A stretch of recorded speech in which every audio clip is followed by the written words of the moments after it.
Hello সবাইকে, নতুন একটা ভিডিও নিয়ে চলে আসলাম, দেখতে থাকো তোমরা। পাপা কি করছো? গুড মর্নিং পাপা, গুড মর্নিং। কি করছো তুমি? খেলো, যাও খেলো, খেলো, খেলো। সকালে উঠেই রোজকার যে কাজ, বিছানাটা ভালো করে পরিষ্কার করা। আমি দিনে মনে হয় 4 থেকে 5 বার বিছানাটাকে এইভাবে পরিষ্কার করি, কারণ ভোর একবার নিচে নামে একবার খাটে ওঠে, পরিষ্কারটা না করলে হয় না, প্রচণ্ড নোংরা হয়ে যায়। তো যাই হোক, বাড়িতে বাচ্চা থাকলে তো এরকম পরিষ্কার রাখতেই হবে। তো সেই দিন না আমাদের সকালে অনেক সবজি দিয়েছিল মা। তো দেখো এখানে অনেক টাইপসের সবজি রয়েছে। তো সেদিন একটু ভাবছিলাম ঘি দিয়ে ভাত খাই, অনেক দিন ঘি দিয়ে ভাত খাই না। তো যথারীতি ঘি দিয়ে ভাত।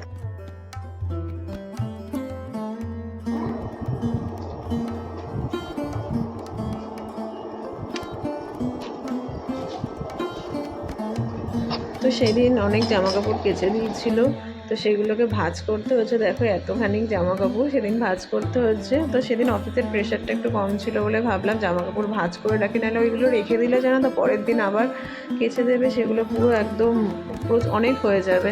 তো সেগুলো ভাঁজ করতে লাগলাম।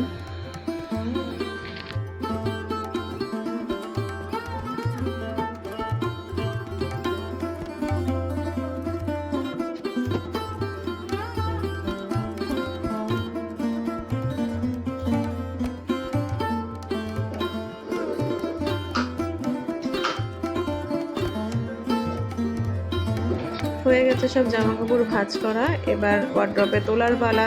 একদিকে তীর্থর জামা কাপড় থাকে, ভোরের জামা কাপড় থাকে, অন্যদিকে আমার থাকে। তো আমি যতক্ষণ কাজ করি না ততক্ষণ ওর ঠামের কাছে থাকে।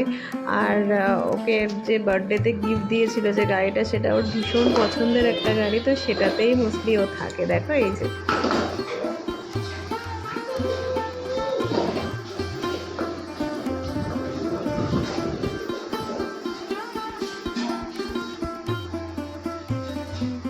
বাবা।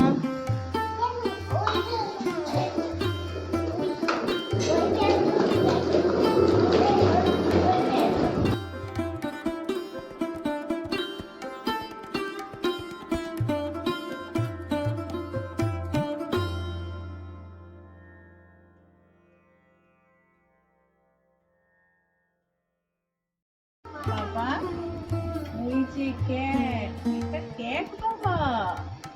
ওই যে বার্ড, দেখেছো? ওই যে ডগ, ডগ বাবা, ডগি দেখেছো তো?